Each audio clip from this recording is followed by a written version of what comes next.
10 સેકન્ડમાં compound wall ધરાશાયી, પત્તાની માફક દિવાલ થઈ જમીનદોસ્ત, રહીશોમાં મચી ગઈ દોડધામ। સીસીટીવીમાં કેદ કમ્પાઉન્ડ વોલ ધરાશાયી થવાની આ ઘટના વડોદરાના છાણી કેનાલ પાસેની છે, જ્યાં વસંત તારા સાઇટના ખોદકામમાંથી બાજુમાં સત્વ પ્રાઇમ નામની બિલ્ડિંગની કમ્પાઉન્ડની વોલ તૂટી પડી।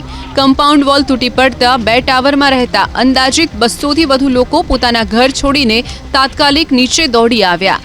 દિવાલ તૂટી પડતા છાણી પોલીસ ઘટના સ્થળ પર પહોંચીને સાઇટનું કામ બંધ કરાવ્યું। મહાનગરપાલિકાએ સાઇટનું કામ બંધ કરાવી સત્વ પ્રાઇમ ફ્લેટની કમ્પાઉન્ડ વોલ બનાવવા આદેશ આપ્યા છે।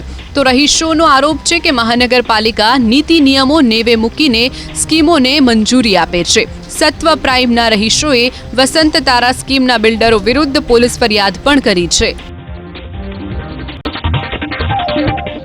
રાજકોટના ઉપલેટામાં ચેકડેમ તૂટતા ખેડૂતો મુશ્કેલીમાં મુકાયા। તલગણા અને ઈસરા પાસેનો ભદ્રેશ્વર 2 નામનો ચેકડેમ તૂટતા પાણીનો જથ્થો ખેતરમાં વહી ગયો।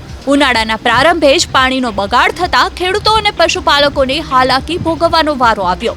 ઉપલેટા પાલિકાના પૂર્વ પ્રમુખ દાનભાઈ ચંદ્રવાડિયાએ આરોપ લગાવ્યો કે ખાણ ખનીજ વિભાગના અધિકારીઓની બેદરકારીને કારણે ચેકડેમ તૂટ્યો। ચેકડેમના કેટલાક ભાગમાં રેતી ચોરી થતી હોવાનો પણ દાવો।